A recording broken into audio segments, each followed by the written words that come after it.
अस्सलामु अलैकुम वरहमतुल्लाहि वबरकातुहू। उम्मीद करता हूँ आप तमाम हजरात खैरियत से होंगे। ये इस नावल की 8वीं किश्त है। अगर इससे पहले की 7 किश्तें आपने नहीं सुनी तो वो मेरे चैनल पे अपलोड हैं। आपसे गुजारिश है कि आप पहले उसे ज़रूर सुन लें। शुरू करते हैं।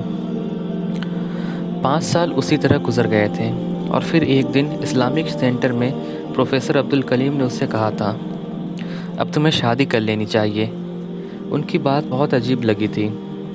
तुम सारी ज़िंदगी अकेले नहीं रह सकती और न तुम्हें अकेले रहना चाहिए। मेरे पास तुम्हारे लिए एक प्रपोज़ल है। तुम्हारे बारे में पहले ही उसे बता चुका हूँ। वह सब कुछ जानने के बावजूद भी तुमसे शादी करने के लिए तैयार है। उन्होंने उस लड़के के बारे में उसे तफसीलात से बताया था। वह उनके सामने एक लफ्ज़ नहीं कह सकी थी। उसे उनके सामने बैठे हुए अचानक एहसास हुआ था कि वाकई वो सारी ज़िंदगी अकेले नहीं रह सकती।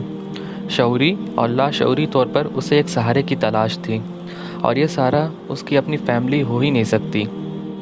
मेरा ख्याल है तुम उस शख्स के साथ बहुत खुश रहोगी। उसके जहन के स्क्रीन पर एक चेहरा लहराया था। खुश, मैं सिर्फ एक शख्स के साथ रह सकती हूँ और उस शख्स के लिए मैं मर चुकी हूँ। हाँ, शादी किसी के साथ भी की जा सकती है और ज़िंदगी किसी के साथ भी गुजारी जा सकती है। मुझे वाकई किसी के साथ शादी कर लेना चाहिए। शायद मेरी ज़िंदगी में कुछ बेहतरी आ जाए। शायद मुझे ओल्ड होम में न रहना पड़े। उसने प्रोफेसर अब्दुल करीम के पास से उठते हुए सोचा था।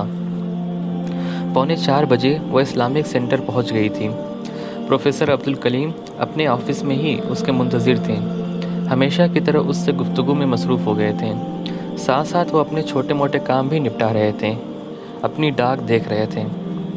पहले से लिख कर रखे कई खतूत को लिफाफों में बंद कर कर उस पर पता लिख रहे थे। एक दो बार उन्होंने अपने पेजर पर आने वाले पैगाम देखे थे। वह किसी दिलचस्पी के बगैर उनकी बातें सुनती और मामूल के काम देखती रही। उनसे तमाम मुलाकातों में आज पहली बार ऐसा हुआ था कि वह उनकी बातों पर तवज्जो नहीं दे पा रही थी। उसका जहन कहीं और अटका हुआ था। डेविड, हदीद और अब तीसरा शख्स।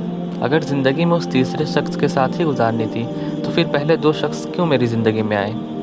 या मुझे उनसे मिलने की क्या ज़रूरत थी? उसे अपने गले में नमी उतरती महसूस हुई थी। क्या आपने उसे मेरे बारे में सब कुछ बता दिया है? उसने तीसरी बार प्रोफेसर अब्दुल करीम से यह पूछा था। हाँ, क्या उसे कोई एतराज़ नहीं? उसे अभी भी यकीन नहीं आया था। वह मुस्कुराए थे। तुम्हारे ख्याल में उसे क्या एतराज़ करना चाहिए? वह खामोश रही थी। मैं जानता हूँ तुम परेशान हो, ये नॉर्मल चीज़ है। तुम उससे मिली नहीं, इसलिए तुम्हारे दिल में बहुत से खदशात हैं। जब तुम उससे मिल लोगी तो तुम्हारे सारे खदशात ख़त्म हो जाएंगे। वह अपनी उम्र के दूसरे लोगों से बहुत मुख्तलिफ है। वो बहुत मैच्योर और बहुत ठंडे मिजाज का मालिक है। तुम्हें उससे बात कर कर अंदाज़ा हो जाएगा कि उसके बारे में मेरी राय ऐसी क्यों है। वह अपने उस मखसूस अंदाज में नर्म और धीमी आवाज़ से उसे समझा रहे थे। 4:15 बजने वाले हैं, वह बस आने वाला ही होगा। वक्त की पाबंदी करता है। उसकी अच्छी आदतों में से एक ये अच्छी आदत भी है। उन्होंने घड़ी देखते हुए कहा था। वक्त की पाबंदी। उसे कोई बेअख्तियार याद आया था। आंखों में आने वाली नमी को रोकते हुए उसने होठों को सख्ती से भींच लिया था। हर चीज़ को कभी न कभी अपने मकाम पर जाना ही होता है। बहुत अरसे पहले प्रोफेसर अब्दुल करीम की कही हुई एक बात उसे याद आई थी। और शायद मेरा मकाम ये तीसरा शख्स था, डेविड या हदीद नहीं। और काश ये सब पहले जान गई होती मैं। प्रोफेसर अब्दुल करीम के सामने पड़ी मेज़ की चमकदार सतह को देखती हुई सोच रही थी। 4:10 पर दरवाजे पर किसी ने दस्तक दी थी और फिर दरवाज़ा खोलकर कोई अंदर आ गया था। उसे अपनी पुश्त पर कदमों की छाप सुनाई दी थी। उसने अपने दिल की धड़कन को तेज़ और हाथों को सर्द होते हुए महसूस किया था। फिर उसने एक आवाज़ सुनी थी। गर्म कमरे में भी उसका पूरा जिस्म जैसे बर्फ़ की चट्टान बन गया था। प्रोफेसर अब्दुल करीम अब आने वाले से बात कर रहे थे। सानिया ने कांपते हुए हाथ से अपने माथे की नरमी को महसूस करने की कोशिश की थी। माथा खुश्क था। उसका ख्याल था कि उसे पसीना आ गया होगा। आने वाला उसके पास से गुजरकर प्रोफेसर अब्दुल करीम के बाएं जानिब मेज़ के सामने रखी हुई कुर्सी को खींच कर बैठने लगा था। सानिया ने सर उठाकर उसे देखा था। प्रोफेसर अब्दुल कलीम ने दोनों का तारुफ करवाया था। वह बहुत देर तक उसके चेहरे से नज़र नहीं हटा सकी थी। वह भी कुछ देर उसे देखता रहा था, फिर कुर्सी खींचकर बैठ गया था। सानिया ने उसके चेहरे से नज़र हटा ली थी। वह बड़ी संजीदगी से प्रोफेसर अब्दुल करीम की बातों में मसरूफ़ हो गया था। तुम यकीनन उसे पसंद करोगी, बहुत मैच्योर और ठंडे मिजाज का मालिक है। प्रोफेसर अब्दुल करीम की चंद मिनट पहले कही गई बात उसके जहन में लहराई थी। हाँ, वो देखने में ऐसा ही लग रहा था, मैच्योर और कूल हेडेड। मैं क्या कोई भी लड़की उसे पसंद कर सकती है, चाहे पहले उसकी ज़िंदगी में कोई आया हो या नहीं। उसने तल्खी से सोचा था। तुम दोनों एक दूसरे के बारे में तकरीबन सब कुछ पहले से ही जानते हो।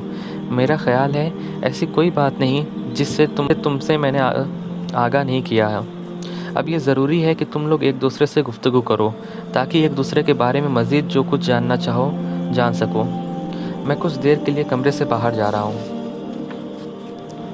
और वो बाहर निकल गए थे। तुम लोग इतनी देर में आपस में बात कर सकते हो। प्रोफेसर अब्दुल करीम के कमरे से निकल गए थे। सानिया ने गर्दन मोड़कर अपनी पुश्त पर बंद होता हुआ दरवाज़ा देखा था, फिर उसकी तरफ देखा था।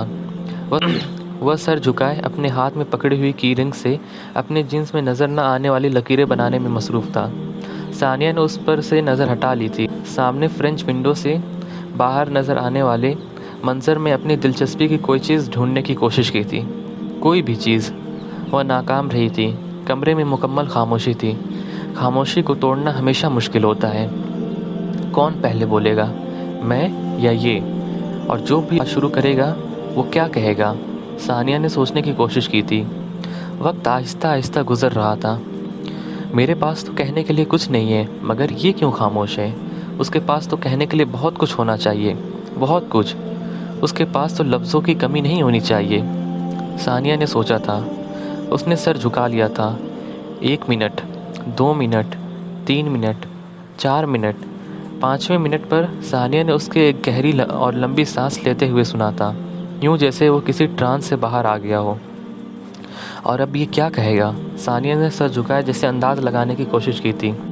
पिछले 6 साल में जिस चेहरे को देखने की सबसे ज़्यादा मैंने ख्वाहिश की थी वो तुम्हारा चेहरा था, और यहाँ तुम्हें आज देखने के बाद जिस चेहरे को मैं दोबारा कभी नहीं देखना चाहता वो भी तुम्हारा चेहरा है। अजीब बात है ना? हाँ ठीक है, मुझे यकीन था वह ऐसी ही बात कहेगा, सानिया ने सोचा था। पिछले 6 साल में जिस चेहरे को मैं देखना चाहती थी वो भी तुम्हारा चेहरा था, और आज यहाँ इस कमरे में तुम्हें देखने के बाद जिस चेहरे को मैं दोबारा कभी अपनी नज़रों से ओझल नहीं होने देना चाहती वो भी तुम्हारा ही चेहरा है। अजीब बात है ना? उसने सोचा था। अपने अंदाजे के सही होने पर उसे जैसे एक अजीब सी खुशी हुई थी। वह अब भी बोल रहा था, मैं लोगों को कभी समझ नहीं सकता, औरतों को तो शायद बिल्कुल भी नहीं। मैं नहीं जानता हर एक मुझे ही धोखा क्यों देना चाहता है। मैंने तो कभी किसी को बुरा नहीं चाहा, न बुरा किया है किसी के साथ।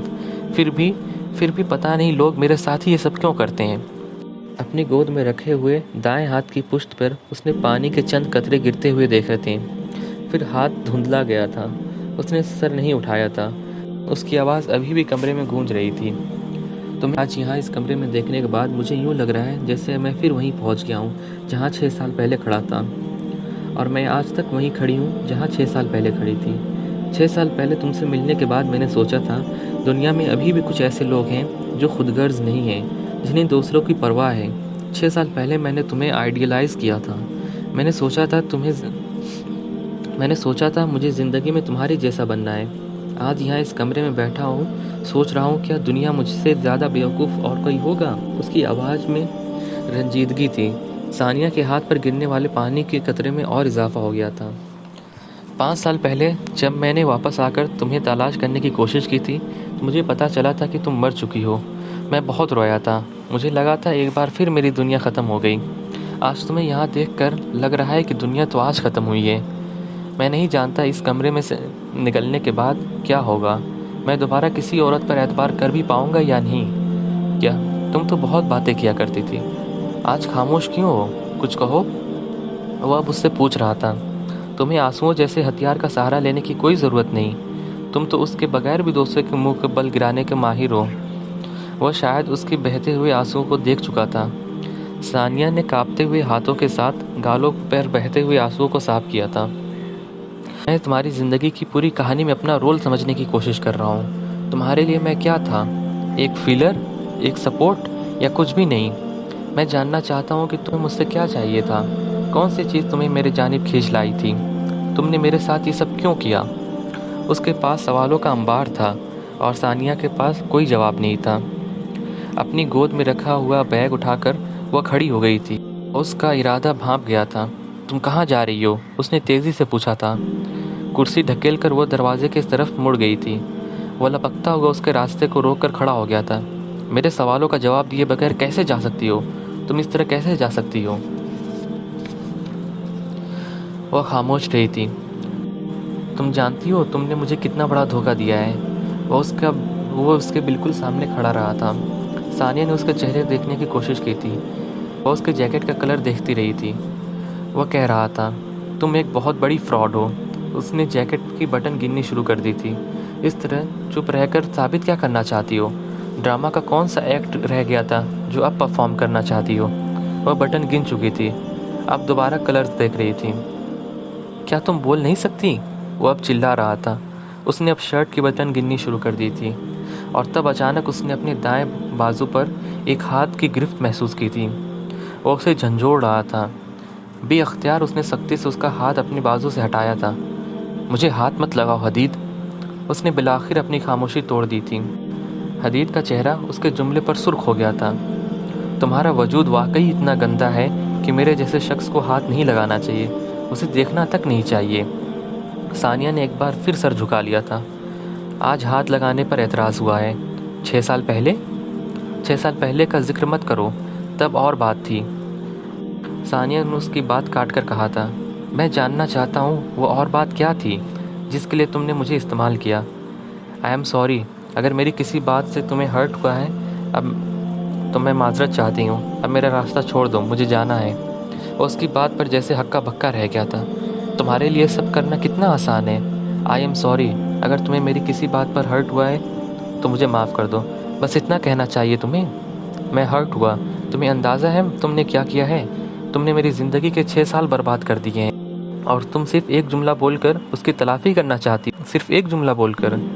तुम कैसी इंसान हो? तुम कैसी औरत हो? सानिया ने सर उठाकर पहली बार उसकी आंखों में देखा था। हदीद को उन आंखों में आंसू तैरते हुए नजर आए थे। मैंने कब कहा कि मैं इंसान हूँ? मैंने कब कहा कि औरत हूँ? मैं तो तमाशा हूँ, अपने लिए भी और दूसरों के लिए भी।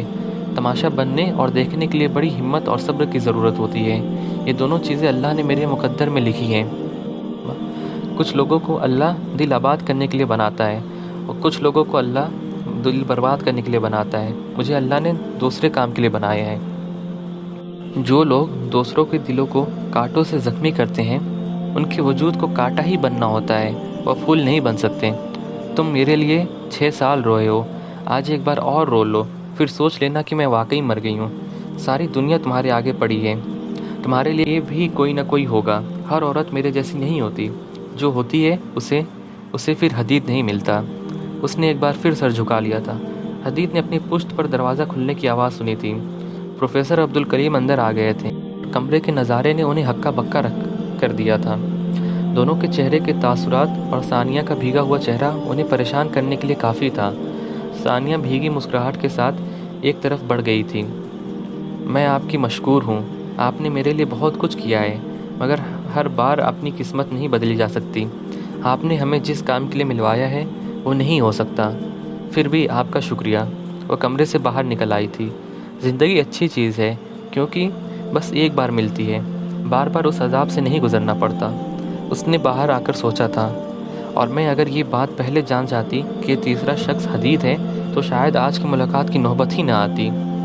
उसको ख्याल आया था प्रोफेसर अब्दुल करीम ने उसे हदीद का नाम बताया था, लेकिन उनकी इंग्लिश में अरबी लहजे से बहुत से लफ्ज़ों और नामों की शनाख्त में उलझन से दो चार कर देता है। हदीद का नाम भी उन्होंने उसी तरह लिया था कि वह नाम की सही स्पेलिंग और तलफ़ुज़ के मामले में कंफ्यूज हो गई थी। इस्लामिक सेंटर से बाहर आने के बाद फुटपाथ पर चंद कदम चलते ही उसने अपनी पुश्त पर एक शनासा आवाज़ सुनी थी। वह हदीद था। मैं तुमसे सिर्फ एक बात जानना चाहता हूँ, सिर्फ एक बात। वह उसके करीब आ गया था। 6 साल पहले मेरे पास आने की वजह मेरी मोहब्बत तो नहीं होगी। तुम्हें कोई और चीज़ मेरे पास लाई थी, मोहब्बत नहीं है न? सानिया ने उसे देखा था और फिर नफ़ी में सर हिला दिया था। पूरी ज़िंदगी उसने कभी किसी के चेहरे को दिन की रोशनी में उस तरह तारीक होते हुए नहीं देखा था जिस तरह हदीद का चेहरा हुआ था। वह बिल्कुल गुमसुम हो गया था। और मुझे ये खुशफहमी थी। तुम मुझे सिर्फ एक बार ये बता दो कि तुम मेरे पास किस लिए आई थी? तुम्हें क्या चाहिए था? प्लीज़ मुझे बताओ। उसके लहजे में अब सिर्फ अफसुर्दगी थी, रंजीदगी थी, इल्तिजा थी। पहले वाला इश्ताल ख़त्म हो चुका था। सानिया ने कुछ कहना चाहा, फिर सर झुका लिया। बाब 5। यार तुम कभी हमारे घर क्यों नहीं आती? देखो मैं इतने चक्कर तुम्हारे घर के लगा चुकी हूँ। रूबिका उस दिन फिर सानिया से इसरार कर रही थी। डोंट वरी रूबिका, इस वीकेंड मैं तुम्हारी तरफ आऊँगी। मैं खुद भी बहुत दिनों से सोच रही थी। इत्तेफाक की बात है कि कोई ना कोई काम पड़ जाता था। सानिया ने माजरत की थी। बस तो फिर तय है, इस वीकेंड तुम मेरे घर के आओगी। रूबिका ने उससे हाथ मिलाते हुए कहा था। डेविड मुझे लेने के लिए आ गया है, मैं जा रही हूँ, उसने कॉलेज गेट से बाहर झाँक कर कहा था। सानिया ने रूबिका को जाते हुए देखा था। वह दोनों कॉन्वेंट में इकट्ठा पढ़ती थीं, मगर उस वक्त वह दोनों अलग सेक्शंस में थीं और दोनों की दोस्ती अलग अलग लड़कियों से थी। मैट्रिक करने के बाद जब रूबिका ने कॉलेज में एडमिशन ले लिया था, तो फिर उसकी दो बेहतरीन दोस्तों को अपने पेरेंट्स के साथ मुल्क छोड़कर जाना पड़ा था। एक और दोस्त के वालिद का ट्रांसफ़र होने की वजह से दूसरे शहर जाना पड़ा था। कॉलेज में गैर महसूस तौर पर वो दोनों एक दूसरे के बहुत करीब आ गई थीं। दोनों के सब्जेक्ट भी एक ही थे। रूबिका बहुत मिलनसार थी। शुरू में रूबिका के ग्रुप में कुछ और लड़कियां भी थीं, मगर आहिस्ता आहिस्ता उन दोनों की दोस्ती इतनी गहरी हो गई कि दोनों हर वक्त एक दूसरे के साथ रहने लगी थीं। सानिया 3 भाइयों और 2 बहनों में सबसे छोटी थी, जबकि रूबिका की 2 बहनें और 1 भाई थे और वह दूसरे नंबर पर थी। सबसे बड़ा उसका भाई था। रूबिका के वालिद एक एनजीओ के लिए काम करते थे, जबकि सानिया के वालिद नामवर बिजनेसमैन थे। सानिया की एक बड़ी बहन और भाई की शादी हो चुकी थी और उन दिनों उसके लिए रिश्ता तलाश किया जा रहा था। उनकी ख़ानदान में लड़कियों की शादी बहुत जल्दी कर दी जाती थी। सानिया भी जानती थी कि इंटर करने के बाद उसकी शादी कर दी जाएगी। वीकेंड पर वो रूबिका के घर गई थी। उसके घर का माहौल बहुत अच्छा लगा था उसे। रूबिका के माँ बाप, बहन भाई सब आपस में बहुत फ्रैंक थे। उसने कभी माँ बाप और बच्चों के दरमियान इतनी दोस्ती नहीं देखी थी। खुद उसके घर में भी दोस्ताना माहौल था, मगर फिर भी उसकी माँ बाप और बहन भाइयों के साथ वैसे ताल्लुकात नहीं थे जैसे रूबिका के घर वालों के साथ थे। लाशऊरी तौर पर वह सारा वक्त रूबिका और अपने घर का मुआवजा करती रही थी। लंच उसने रूबिका की फैमिली के साथ किया था और डाइनिंग टेबल पर एक ख़ास किस्म की बेतकल्लुफ़ी थी। रूबिका के वालिद जुएल बहुत अच्छी तबीयत के मालिक थे और लंच के दौरान छोटे मोटे लतीफ़े सुनाते रहे थे। लंच के बाद रूबिका के डैडी वापस ऑफिस चले गए थे। रूबिका की मम्मी और छोटी बहन मार्केट चली गई थी। सानिया रूबिका के साथ कमरे में चली गई थी। सिर्फ चंद मिनट गुजरे थे जब अचानक रेडियो पर विंटी हॉस्टन का बॉडीगार्ड बजाया जाने लगा था। वॉल्यूम इतना बुलंद था कि वह दोनों बात करते करते चुप हो गई थी। रूबिका ने चाय का मग रख दिया था।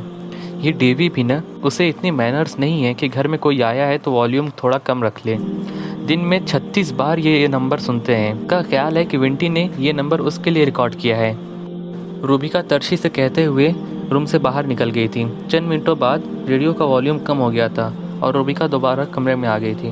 वॉल्यूम कम कर दिया तुमने? सानिया ने उससे पूछा था। हाँ, मैंने उससे विंटी की कसम दी थी। सानिया खिलखिला कर हंसी। तुम्हारा भाई विंटी का फ़ैन लग रहा है, उसने हंसते हुए कहा था। यह बात कभी उसके सामने मत कह देना, वो खुद को फ़ैन नहीं विंटी का लवर समझता है।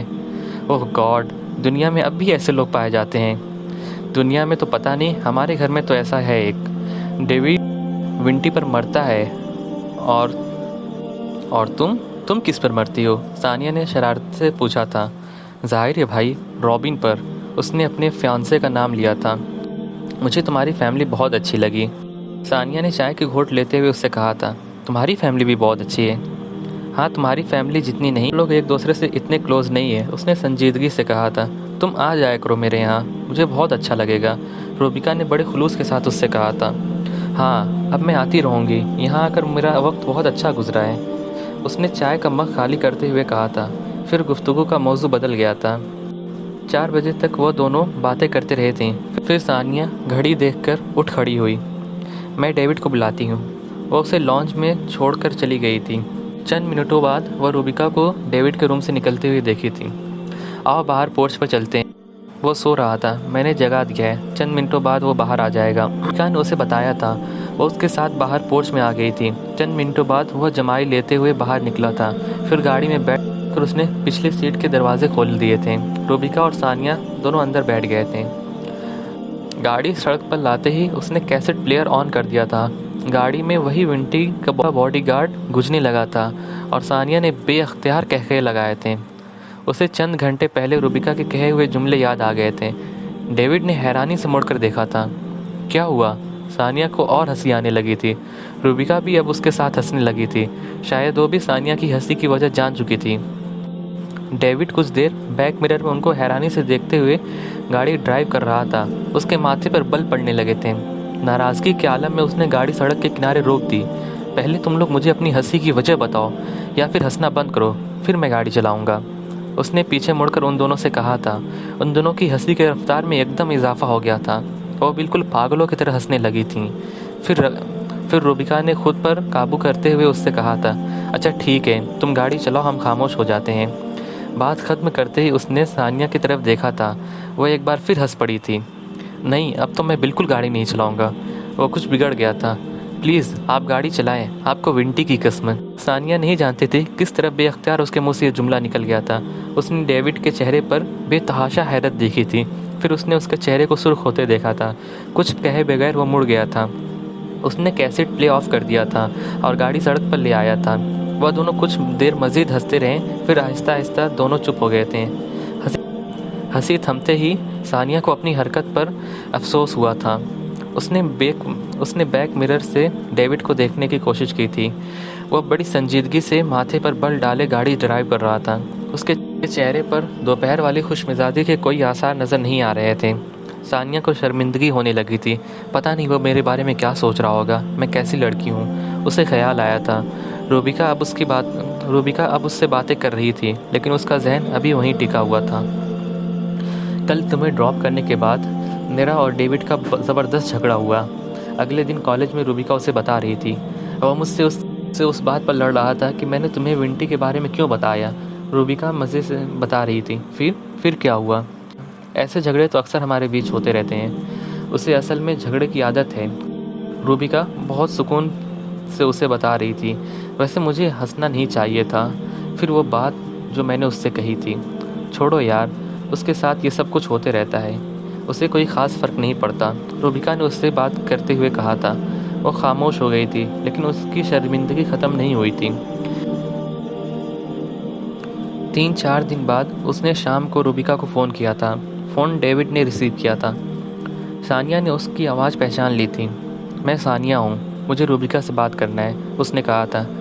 अच्छा, मैं उसे बुलवा देता हूँ, आप होल्ड करें, दूसरी तरफ से कहा गया था। 1 मिनट, मुझे आपसे भी एक बात करनी थी, सानिया ने तेज़ी से कहा था। मुआज़रत करने का अच्छा मौका उसे मिल गया था। मुझसे क्या बात करनी है? मुझे आपसे एक्सक्यूज़ करनी थी। एक्सक्यूज़? किस चीज़ के लिए? वह हैरान हुआ था। वह उस दिन गाड़ी में, मेरा मतलब है, मैंने आपको गाड़ी चलाने के लिए विंटी की कसम दी। उसने कुछ अटकते हुए वजह बताई थी। हाँ तो मैंने तो गाड़ी चला दी थी, दूसरी तरफ से संजीदगी से कहा गया था। सानिया को उसके जवाब की तवक्को नहीं थी। वह कुछ देर ये समझने की कोशिश कर रही थी कि वो मजाक कर रहा है या संजीदा है। नहीं, लेकिन मुझे ऐसी बात नहीं करनी चाहिए थी। चलें ठीक है, दोबारा मत कहिएगा। आप नाराज़ तो नहीं? नहीं, फ़िलहाल तो नहीं। क्या अब रूबिका से बात करवा दूँ? वह उसकी बात पर कुछ शर्मिंदा हो गई थी। हाँ, करवा दें। हेलो सानिया। कुछ देर बाद रिसीवर में रूबिका की चहकती हुई आवाज़ गूंजी थी। उस दिन वह अपनी भाभी के साथ शॉपिंग करने के लिए निकली थी। जब मॉल के बाहर उसने डेविड को कुछ फॉरेनर्स के साथ देखा था। उसके साथ उसकी छोटी बहन अनीता भी थी। अनीता ने सानिया को देख लिया था। वो उसके पास आ गई थी। तुम लोग यहाँ क्या कर रहे हो? सानिया ने उससे पूछा था। डेविड अभी भी उन्हीं लोगों के साथ खड़ा था। डैडी के कुछ दोस्त आए हैं, रात की फ़्लाइट है, इसलिए हम उनको शॉपिंग करवाने लाए हैं। रूबिका भी आई है? नहीं, वो नहीं आई है, बस मैं और डेविड आए। कुछ देर उससे बातें करने के बाद वापस चली गई थी। सानिया को बहुत अजीब सा महसूस हो रहा था। डेविड उसे देखने के बावजूद उसकी तरफ नहीं आया था। उसने सानिया को मुकम्मल तौर पर नज़रअंदाज कर दिया था और सानिया को ये बात अच्छी नहीं लगी थी। क्या अब भी वह उस बात पर मुझसे नाराज़ है? उसे ख्याल आया था, मगर मैंने तो एक्सक्यूज़ कर लिया था। उसका दिल एकदम शॉपिंग से उचाट हो गया था। भाभी के इसरार के बावजूद भी वो वापस गाड़ी में जा बैठी थी। फिर सानिया ने कई दफ़ा उसे बहुत सी जगहों पर देखा था। बाज़ दफ़ा वो अकेला होता, बाज़ दफ़ा उसका कोई दोस्त उसके साथ होता था, मगर कभी भी उसने सानिया को मुखातिब करने की कोशिश नहीं की थी। हर बार उसको उसी तरह नज़रअंदाज करके चला जाता था और उसे बहुत तकलीफ़ होती थी। बाज़ दफ़ा उसका दिल चाहता कि वह खुद उसके पास जाकर हाय हेलो कर ले, आखिर पता तो चले कि वो आखिर ऐसा क्यों कर रहा है। उसकी बेचैनी बढ़ती जा रही थी। हर बार उसका सामना करने के बाद वह घंटों उसके बारे में सोचती रहती और हर सोच उसे पहले से ज़्यादा उलझा देती थी। वह समझ नहीं पा रही थी कि उसे डेविड की तरफ कौन सी चीज़ इतना खींच रही है। वह बिलाशुबा बेहद हैंडसम था। उसके चेहरे की नुकुश बहुत तीखे थे, मगर सानिया ने उससे भी ज़्यादा हैंडसम लड़के देखे थे और वह उस तरह किसी से मुतासिर नहीं हुई थी जिस तरह डेविड से हो रही थी। उसमें कोई ना कोई ऐसी चीज़ ज़रूर थी जिससे सब लड़कियां उसकी तरफ मुतवज्जह होती थीं। उस दिन वह रूबिका के घर गई थी और वहाँ एक बार फिर उसका सामना डेविड से हुआ था, लेकिन खिलाफ तवक्को उस नज़रअंदाज करने के बजाय उसे खुशदिली से मुस्कुराने लगा था। हेलो, कैसी हैं आप? मैं ठीक हूँ, आप कैसे हैं? वह बेअख्तियार खुश हो गई थी। फ़ाइन, काफ़ी दिन बाद आई हैं आप हमारे घर। क्या अभी भी आपकी शर्मिंदगी ख़त्म नहीं हुई? वह बड़ी दिलचस्पी से पूछ रहा था। मेरी शर्मिंदगी तो ख़त्म हो गई थी, मगर शायद आपकी नाराज़गी ख़त्म नहीं हुई।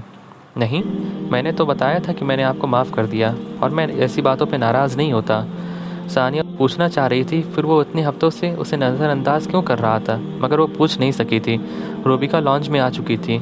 वो रूबिका के साथ उसके कमरे में चली गई थी, मगर आज वो बहुत खुश थी। उसके मिजाज में एकदम आने वाली तब्दीली को रूबिका ने भी महसूस किया था। उस दिन घर वापस आने के बाद उसका मूड बहुत खुशगवार रहा था।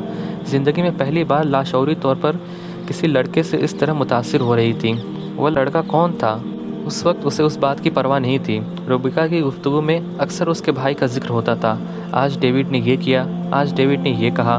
बाज़ दफ़ा वो सानिया के बारे में उसका तबसरा भी उसे बता देती थी और उन तबसरों ने उसे डेविड के जानिब कुछ और माइल कर दिया था। जिस दिन रूबिका डेविड का जिक्र करना भूल जाती, उस दिन सानिया खुद उसका जिक्र कर देती थी। उन दिनों उसके बारे में बात करने से ज़्यादा दिलचस्प चीज़ उनके दरमियान और कुछ नहीं थी। उस दिन कॉलेज में रूबिका ने एक कार्ड उसे थमाया था। डेविड का बर्थडे है परसों, मैं तुम्हें इनवाइट कर रही हूँ। घर में एक छोटा सा फंक्शन है। रूबिका उसे तफसीलात बता रही थी। मेरा आना शायद मुश्किल हो। मुझे तुम्हारे शायद या मुश्किल से दिलचस्पी नहीं है, बस तुम्हें आना है। रूबिका ने उसकी बात मुकम्मल होने से पहले उसकी बात काट दी थी। तीसरी शाम सानिया का बड़ा भाई उसे रूबिका के घर ड्रॉप कर दिया था। गेट के बाहर गाड़ियों की कतार और अंदर होने वाली चहल पहल से उसे अंदाज़ा हो गया था कि ये कोई छोटा फंक्शन नहीं है। थी लॉन में लाइटिंग की गई थी और वहाँ लोगों की एक अच्छी खासी तादाद मौजूद थी। रूबिका उसी के मुंतज़िर थी। उसे देखते ही वह गर्मजोशी से उसे गले लगा लिया था। और मैं तुम्हें अपने कज़िन से मिलवाती हूँ। हेलो हाय के बाद उसने सानिया का हाथ अपनी गिरफ्त में लेते हुए कहा था। फिर वह उसे लेकर लॉन्च में मुख्तलिफ टेबल्स पर जाती रही, मुख्तलिफ लड़कियों और लड़कों से उसका तारुफ कराती रही। रूबिका, ये गिफ्ट तुम ले लो, उसने रूबिका के साथ चलते हुए कहा था। भाई, मैं ये क्यों लूँ? जिसके लिए तुम लाई हो उसी को दो ना। आओ डेविड के पास चलते हैं। रूबिका उसे लेकर घर के अंदर चली गई थी। डेविड अपने कमरे से बाहर निकल रहा था। सानिया को देखकर उसके चेहरे पर एक खूबसूरत मुस्कुराहट नमूदार हुई थी। वो भी अख्तियार नर्वस हो गई थी। Thank you for being here. वह खुद ही सानिया और रूबिका के पास आ गया था। हैप्पी बर्थडे, सानिया ने गिफ्ट देते हुए उसे कहा था। थैंक यू, उसने मुस्कुराते हुए गिफ्ट ले लिया था। आप गिफ्ट के बगैर आती तो मुझे खुशी होती, लेकिन गिफ्ट लेकर आई हैं तो मुझे बहुत खुशी हुई है। रूबिका ने उसके कंधे पर हाथ मारा था। वह खिलखिलाकर हंसा था। और सानिया, हम बाहर चलते हैं। रूबिका उसका हाथ थामकर वापस मुड़ गई थी। लॉन्च के दरवाजे से निकलते हुए उसने गैर महसूस तौर पर पीछे मुड़कर देखा था। वह उसका गिफ्ट हाथ में थामे वहीं खड़ा संजीदगी से उसे देख रहा था। सानिया ने तेज़ी से गर्दन मोड़ ली थी। उसके दिल की धड़कन बेअख्तियार बढ़ गई थी। बर्थडे के केक काटने के बाद रूबिका और उसके कज़न्स ने गिटार के बोर्ड पर बहुत से गाने गाए थे। डेविड ने भी गिटार पर एक धुन बजाई थी और वह हैरानकुन हद तक अच्छा गिटार बजा रहा था। सानिया उस पर से अपनी नज़रें नहीं हटा पाई थी। रूबिका उसके पास बैठी हुई थी। सानिया ज़रा उस लड़की को देखो जिसने रॉयल ब्लू कलर के कपड़े पहने हुए हैं। सानिया ने उस सिम देखा था जिस तरफ वो इशारा कर रही थी। वो लड़की अभी कुछ देर पहले ही आई थी। कैसी है ये? सानिया ने हैरानी से उसे देखा था। बहुत खूबसूरत है, मगर तुम क्यों पूछ रही हो? उसने रूबिका से पूछा था। मम्मी की नज़र इस लड़की पर है, डेविड के लिए। सानिया की सांस रुक गई थी। डेविड के लिए? हाँ, डेविड के लिए। शीबा बहुत अच्छी लड़की है, डैडी के दोस्त की बेटी है, कनाडा से आई है चंद हफ्ते पहले ही। मम्मी सोच रही हैं कि उसका हाथ मांगेंगी। रूबिका सरगोशी में उसे तफसीलात बता रही थी। सानिया की नज़र उस लड़की के चेहरे पर जमी हुई थी। डेविड इंटरेस्टेड है? उसे अपनी आवाज़ किसी खाई से आती हुई महसूस हुई थी। अभी मम्मी ने उससे बात नहीं की है, मगर शीबा ऐसी लड़की है जिसे कोई नापसंद नहीं कर सकता। उसने रूबिका को कहते हुए सुना था। एकदम फंक्शन से उसका जी उचाट हो गया था। डेविड अभी भी गिटार की धुन बजा रहा था, मगर वो वहाँ से भाग जाना चाहती थी। मुझे अब भाई को कॉल करना चाहिए, बहुत देर हो गई है। उसने घड़ी देखते हुए रूबिका से कहा था। यार, एकदम तुम्हें घर जाने की पड़ गई। रूबिका कुछ नाराज़ हो गई थी। नहीं, अम्मी ने इसी शर्त पर मुझे आने दिया था कि मैं 9 बजे से पहले आ जाऊंगी। उसने झूठ बोला था। फिर अंदर लॉन्च में आकर उसने अपने भाई को फ़ोन कर दिया था और कुछ देर बाद वो घर चली गई थी। इस किस्त को यहीं पर ख़त्म करते हैं। अगली किस्त भी इंशाल्लाह जल्दी अपलोड कर दी जाएगी। आपसे गुजारिश है, जिसने मेरे इस चैनल को सब्सक्राइब नहीं किया, सब्सक्राइब ज़रूर करें और इस नावल को अपने दोस्तों के साथ शेयर करें। फिर मिलते हैं अगली वीडियो में। जज़ाकल्लाहु खैर। अस्सलामु अलैकुम वरहमतुल्लाहि वबरकातुहू।